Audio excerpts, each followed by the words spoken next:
Есть у нас коммерческие СМИ, а есть некоммерческие. Между ними есть, конечно, большая колоссальная разница. Считаю, что мне очень повезло поработать и в коммерческом секторе, и в некоммерческом. Некоммерческое средство массовой информации, оно имеет свою специфику, совершенно другую. Да? Здесь мы занимаемся тем, что не даем развлекательного контента, мы, наоборот, даем больше информации. Ну, в этом, наверное, колоссальная разница. Вот такой маленькой девочкой, мне было 21 год, я пришла работать на радио тогда. Я вообще пришла узнать, какая там будет зарплата, не собиралась я там оставаться. Но как-то вот меня так затянул первый эфир. Кстати, первый эфир у меня был с Сергеем Лаптевым. Он тогда работал на радиостанции. И я была его фактически ученицей, протеже. Мой первый эфир, знаете, был чему посвящен. Я пришла 25 мая, и были выпускные по всей Туве. Он тогда спросил меня, какой был мой первый выпускной. А у меня настолько перехватывало дыхание. Я довольно стеснительный человек, очень мало людей об этом знают, потому что там на камеру не скажешь, да, и в эфире. Поэтому я заскромничала, у меня закружилась голова. Я вообще уже не помню, что там происходило, но момент такой я помню. Мне нечего было ему сказать. Но уже тогда, в первый свой эфир, я поняла, что если я сейчас буду молчать, это вообще не дело, это будет очень плохо. И я придумала историю, которая якобы была у меня на выпускном. Я придумала историю, что мне нравился один мальчик в школе, и вот вроде как на выпускном он пригласил меня на танец, и сбылась моя мечта. Такая вот милая история, надеюсь, она понравилась радиослушателям. Да, это был милый обман, но он был во благо для меня. Это меня, я считаю, спасло. В общем, после этого эфира я хлопнула дверью, сказала, в жизни я никогда не приду к вам, потому что это был колоссальный стресс. Это правда для меня был нечто такое невообразимое. Но почему-то я на следующий день пришла туда, и вот так я осталась там на 10 лет. Это так я оказалась на радио. Но так как я работала в большом холдинге «Новый век», где была газета, телевидение, соответственно, радиостанция, мне пришлось учиться и чему-то другому. Благодаря этому сейчас таких, как я, называют людьми мультипрофессиональными, потому что делать, или многостаночниками, да, научилась все. Так вот, была у нас такая небезызвестная Эльвира Сергеевна Лифанова, которая работала главным редактором, «Всея», давайте просто скажем, «Всея холдинг». И вот такие моменты помню. Заходишь к ней с текстом, у тебя есть текст, а тогда компьютеры были, но не было вот этой пересылки, там, сети, интернета, нужно было распечатать, все это на листочке принести ей, там, загубить дерево, а она на это все смотрит, и если ей что-то не нравится, она обычно не говорит. У нее была красная ручка или там карандаш какой-то, она вот так все перечеркивает и отдает тебе, либо перечеркивает какой-то один абзац. И вот что ты с ним должна сделать? Не понимаешь ты вот маленькая девочка, которая там пришла и которая вообще зашла в этот кабинет, ей уже было страшно. Вот ты идешь, смотришь, думаешь, так, что ей там не понравилось. Начинаешь переписывать все от и до, начинаешь искать новые подходы, переворачивать текст с ног на голову, начинать там с чего-то другого, не с того, с чего ты начал, переписывать акценты. Это сейчас я понимаю, что я делала. Тогда я этого не могла осознать. Но действия и нейронные связи уже тогда работали, и, наверное, в этом и заключалась ее... не ее, а вообще старая школа нового века, которая учила вот так. Я пришла в большой холдинг, где как раз информагентство было новичком. Холдинг называется издательский дом Тува Медиа Групп, и отличается он от информагентства Тува Медиа Групп только одной буквой И и У. Как у нас в Туве заведено. Там есть телекомпания Тува-24, несколько газет. Газета, которая выпускается на тувинском языке, это «Шин», газета «Тувинская правда» на русском языке. два журнала «Сылдызчыгаш» для молодежи и журнал «Башкы» для учителей Тувы. Ну и вот и появились мы, информагентство. Наверное, это было таким апогеем. Еще появилась недавно радиостанция «Звезда», «Звезда Кызыл», то есть в партнерстве со «Звездой». Тоже мне родная тема, потому что «Голос Азии» когда-то начинал на «Звезде». Я была очень рада, что радио вернулось. Это, на мой взгляд, одна из хороших и, может быть, даже лучших радиостанций, которые здесь у нас вещают.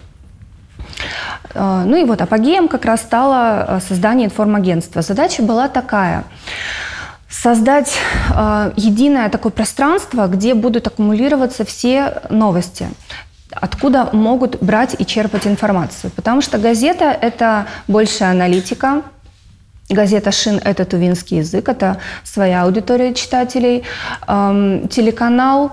Несмотря на то, что это одно из, наверное, всегда было и пока остается, да, самых финансово окупаемых направлений, тем не менее у него тоже есть своя аудитория, и мы все понимаем, к чему ведет жизнь газеты и телеканала, в частности, с приходом интернета. Мне захотелось проверить, действительно ли интернет сейчас вот прям наступает на пятки, оказалось, что это так, но при правильной подаче, при правильном, так скажем, подходе. Что принципиального я принесла туда, то есть что я изменила? Потому что было ведь уже сформированное агентство, но почему-то оно не могло развиваться. Оказывается, та политика, которую нес предыдущий главный редактор, она заключалась в том, что информагентство должно нести только новую информацию. Кто-то может сказать, что, о, да, это круто, там только свежие новости и только то, чего нет у других. Однако таких новостей у агентства того времени набиралось там, порядка 5-8 в день. Разве может быть информагентство с 8 новостями, подумала я. Конечно, не может. Я посмотрела, как работают ведущие информагентства, понимая, что релизы – это, так скажем, основа, да, того, что должно быть. И я, скажем так, привнесла свою немножко структуру. То есть мы используем структуру пирамиды, ее используют все, перевернутые пирамиды. Наши знают, что это такое. Это когда на вершине заголовок, и дальше по ниспадающей идут подробности. Сначала главные подробности, дальше ниже, ниже, ниже.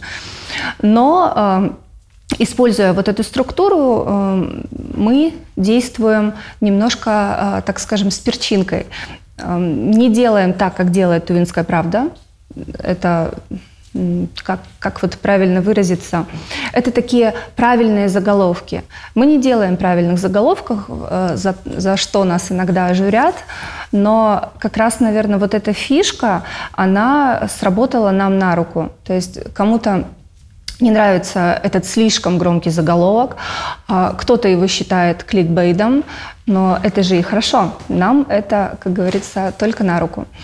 Вот, кликбейтовые заголовки, увеличение количества новостей посредством релизов, посредством переписывания новостей, которые уже существуют. Все это вкупе дало вот такой эффект. Еще одну важную деталь я привнесла, то есть когда мы получали готовые релизы, у каждого корреспондента была задача. Мы все понимали, что этот релиз наверняка, допустим, если он из какого-то министерства прибыл, наверняка уже где-то опубликован. Но наше счастье, что журналистов не так уж и много, я имею в виду, которые там понимали, да, что нужно делать и как правильно привлечь аудиторию. Поэтому они прятали всегда, практически всегда самую суть в конец новости, в середину новости, либо она была как-то завуалирована. Как раз наша задача, и до сих пор этим мы пользуемся, вытащить самое интересное наверх, переписать новость так, чтобы она была интересной, и только после этого подать ее аудитории. Вот, наверное, это самые главные вещи, которые были внедрены, которые по сей день успешно используются. Когда у нас появился поток новостей, когда у нас появилась заполняемость сайтом, я занялась социальными сетями, понимая, что информагентство – это сайт, Но трафик-то на этот сайт мы должны гнать откуда? Единственное место – это социальные сети. У нас был прямой конкурент, он и остается, это Тува онлайн. Несмотря на то, что они не используют, используют, но, на мой взгляд, не на полную катушку, да, свои социальные сети, они из-за того, что очень долго на рынке, они быстрее нас поднимаются по, соответственно, лестнице, в браузерах, по запросам они выплывают, потому что у них там 10-летний стаж. А стаж у информагентства всего 2 года. Поэтому, несмотря там на какие-то SEO-штучки и прочие вещи, мы пока боремся, но мы за счет социальных сетей их, на мой взгляд, наверное, очень громко будет сказано сейчас, но я считаю, что мы их уже обогнали по каким-то вот именно таким критериям по работе социальных сетей точно. Мы стали развивать Инстаграм, ВКонтакте, внедрили рассылку, чего, кстати, не делает львиная доля, да, вот всех новостейщиков Кызыла. То есть что мы делаем? Мы в конце дня отправляем выжимку из новостей. То есть порядка там 25-50 новостей у нас выходит. Мы 5-6 штучек, самых главных, тем, кто подписался, отправляем. И считаю, что это удобно. И для того, чтобы не получать тот информационный мусор, который получаю я, это моя забота о наших читателях. Когда через тебя проходит очень-очень большой поток информации, всегда не просто с этим справиться. То есть мы же всегда хотим избавиться от лишнего информационного мусора, удалить из своей карты памяти что-то лишнее. Здесь, к сожалению, этого сделать у меня не получается, потому что весь поток информации проходит через меня. Вот я начала все свои знания, все, что я умела, все, чему я научилась на радиостанции, вливать туда, и сейчас из этого получилось то, что вы видите. То есть тогда это было совершенно неизвестное никому агентство, оно только-только начиналось, полгода ему было. Сейчас мы превратились в то, на что обращают внимание, то, откуда берут информацию, черпают ее, разносят, да, по всем кухням и углам. Это, наверное, то, к чему я стремилась, то, зачем я туда пришла. Тогда, там, на радиостанции, я строила свою политику по части руководства таким образом, что у меня нет подчиненных, у меня есть мои друзья, которым я даю задания, но если они эти задания там, по каким-то причинам не могут или не хотят выполнить, мы всегда можем там где-то договориться. И всегда получалось договориться. Поэтому эту политику я перенесла сюда. Мне удалось, надеюсь, быстро подружиться с ребятами. Почему еще это были очень разные вещи? Потому что на радио у меня была совершенно другая политика, как у главного редактора. Я запретила всем нашим ведущим быть негативными и закидывать туда негативные новости. Для меня было важно, чтобы вы включили эту волну, вы знали, что там никого не убили, никого не застрелили и так далее. Мы очень редко обращались, крайне редко к этим темам, если только это было что-то очень резонансное, и у нас был эксперт, мы тогда только это вспоминали. И вот представляете, я прихожу вообще в другую стезю, где это основа всего. Криминал, вот эти новости, а здесь этого очень много, мне было сложно с этим справиться. Здесь, конечно, я не могла внедрить эту политику, но научилась справляться. Вот, может быть, важной мыслью сего монолога будет то, что люди ко всему приспосабливаются, не все они могут полюбить, но если ты профессионал, ты должен идти и делать.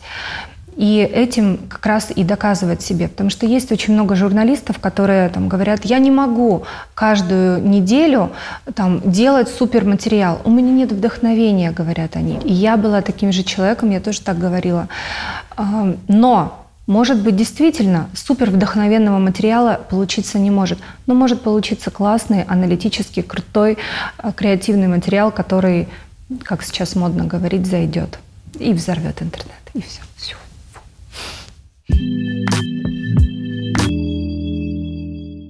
Когда я работала на радио, я получала удовольствие от своей работы, потому что там есть синергия твоей работы и отзывов слушателей. Несмотря на то, что ты их не видишь, ты их не слышишь, но есть незримое нечто, что вас всегда связывает. Ну, к тому же они общаются с тобой там, через интернет, каким-то образом, по звонкам и так далее. Я всегда это чувствовала. Это была отдача колоссальная. И несмотря на то, что были проблемы с руководством, они всегда были, наверное, во всех компаниях. Не бывает, чтобы было все гладко. Все, вот эта синергия со слушателями, она сглаживала все углы, и там вопросы по заработной плате всегда закрывала. То есть я закрывала на все глаза, я просто любила эту работу, наверное, поэтому я получала очень много энергии. Большая проблема, с которой мы столкнулись здесь в информагентстве, это нехватка кадров. В самую жаркую пору, это была выборная пора, случилось так, что в информационном агентстве остались работать только 2 человека. Это я и вот как раз мой ангел-хранитель, это Дина Мандрима. Это было сложно, но, опять же, это школа, это опыт, который мы получили, и я считаю, что мы выдержали. Ну, наверное, никто не может сказать, что у них там всего 2 человека работали. Нет, поток новостей мы не снижали, это была наша задача, наша планка.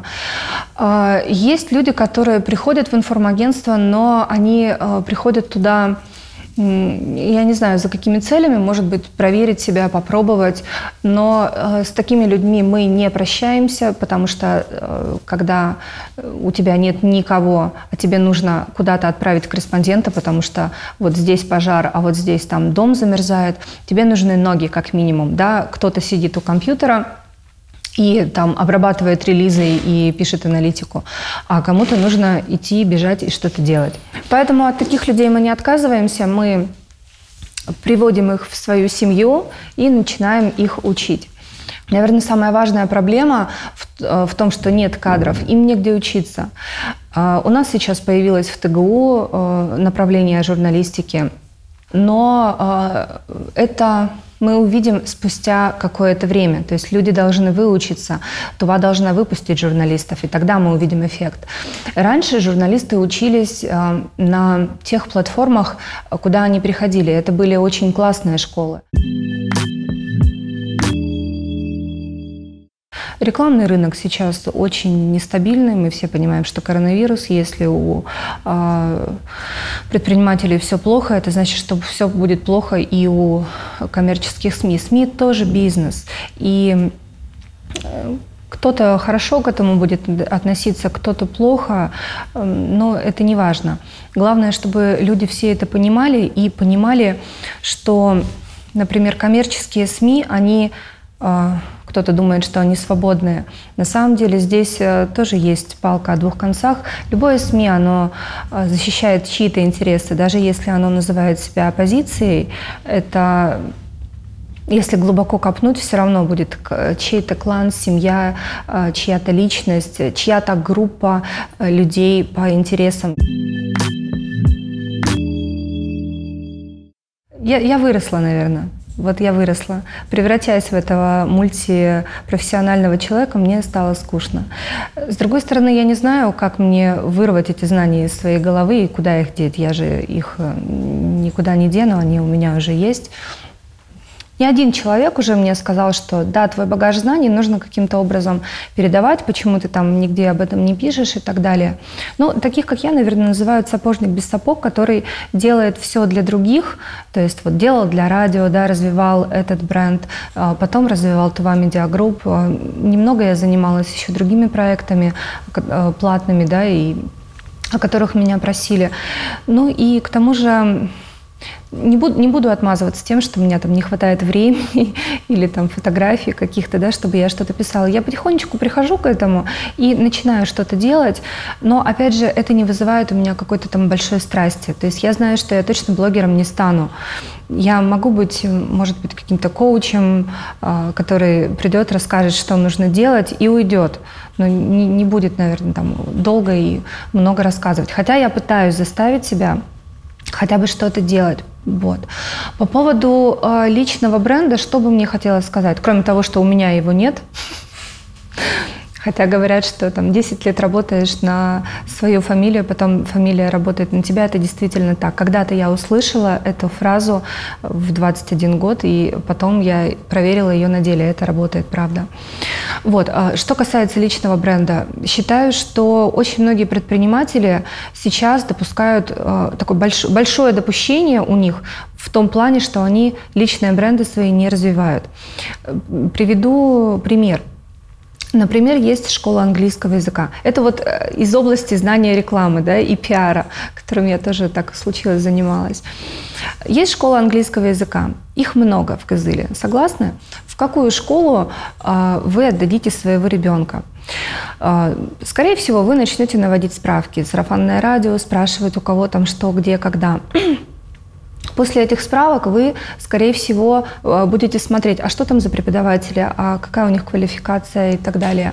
Так вот, скорее всего, в 90% случаев вы отдадите предпочтение тому преподавателю, которого вы так или иначе будете знать. А это будет тот преподаватель, который, возможно, где-то как-то о себе рассказал. Выступил в СМИ, выступил где-то экспертом, да, на какой-то встрече, рассказал о себе в Инстаграм, показал своих учеников и так далее. Сказал что-то важное, что коснулось лично вас. Так вот, как раз очень мало людей, именно предпринимателей, которые занимаются бизнесом, понимая это, делают это. И вот те, кто это делает сейчас, кто говорит, допустим, открыто, я делаю это, потому что я делаю это там, хорошо или плохо, или я делаю это вот так, но тем не менее люди покупают у людей. Я, наверное, тоже Америку ни у кого не открыла, никому. И они получают точно больше прибыли, чем те, кто просто рассказывает о том, что у него есть курс английского языка, он стоит вот столько-то и так далее.